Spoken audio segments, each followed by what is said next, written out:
नमस्कार दोस्तों, आप लोगों का बहुत बहुत स्वागत है हिंदी स्टोरी 319 में। आज हम बहुत ही अद्भुत सी हनुमान, बालपन, शिक्षा एवं शाप की कहानी आपके सामने लेकर आए हैं। अगर आप पहली बार हमारे चैनल को देख रहे हैं तो हमारे चैनल को सब्सक्राइब कीजिए, लाइक कीजिए और कमेंट में जरूर बताएं किस तरह की कहानी आप सुनना चाहते हैं। हनुमान जी के धर्मपिता वायु थे, इसी कारण उन्हें पवन पुत्र के नाम से भी जाना जाता है। बचपन से ही दिव्य होने के साथ साथ उनके अंदर असीमित शक्तियों का भंडार था। बालपन में एक बार सूर्य को पका हुआ फल समझकर उसे खाने के लिए उड़कर जाने लगे। उसी समय इंद्र ने उन्हें रोकने के प्रयास में वज्र से प्रहार कर दिया।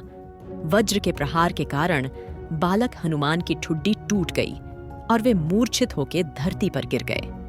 इस घटना से कुपित होकर पवन देव ने संसार भर में वायु के प्रभाव को रोक दिया, जिसके कारण सभी प्राणियों में हाहाकार मच गया। वायुदेव को शांत करने के लिए अंततः इंद्र ने अपने द्वारा किए गए वज्र के प्रभाव को वापस ले लिया। साथ ही साथ अन्य देवताओं ने बालक हनुमान को कई वरदान भी दिए। यद्यपि वज्र के प्रभाव ने हनुमान की ठुड्डी पे कभी न मिटने वाला चिन्ह छोड़ दिया। तदुपरांत जब हनुमान को सूर्य के महाज्ञानी होने का पता चला तो उन्होंने अपने शरीर को बड़ा करके सूर्य की कक्षा में रख दिया और सूर्य से विनती की कि वो उन्हें अपना शिष्य स्वीकार करें।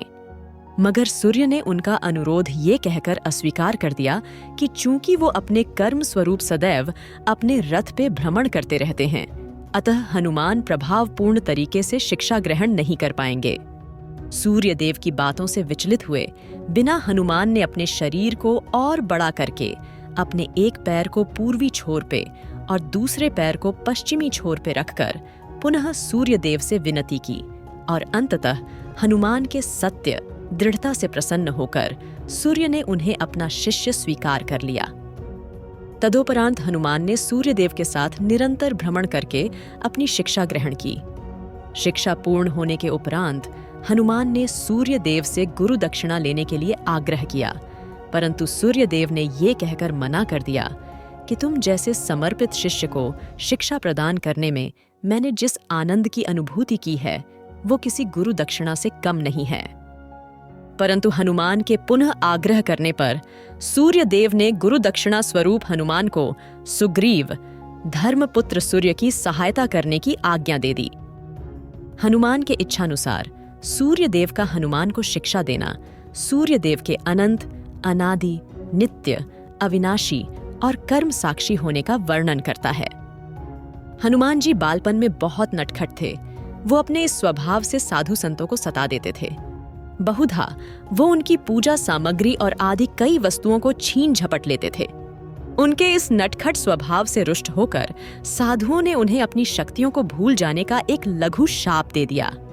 इस शाप के प्रभाव से हनुमान अपनी सब शक्तियों को अस्थायी रूप से भूल जाते थे और पुनः किसी अन्य के स्मरण कराने पर ही उन्हें अपनी असीमित शक्तियों का स्मरण होता था। ऐसा माना जाता है कि अगर हनुमान शाप रहित होते तो रामायण में राम रावण युद्ध का स्वरूप पृथक, भिन्न, न्यारा ही होता। कदाचित वो स्वयं ही रावण संहिता संपूर्ण लंका को समाप्त कर देते। आप लोगों का बहुत बहुत धन्यवाद। इस कहानी को सुनने के लिए अगर आप पहली बार हमारे चैनल को देख रहे हैं, हमारे चैनल को सब्सक्राइब कीजिए और अपने विचार इस वीडियो के कमेंट पर जरूर शेयर करें और यह भी बताएं कि आगे आप किस तरह की कहानी सुनना चाहेंगे। फिर मिलते हैं एक नई वीडियो के साथ। धन्यवाद।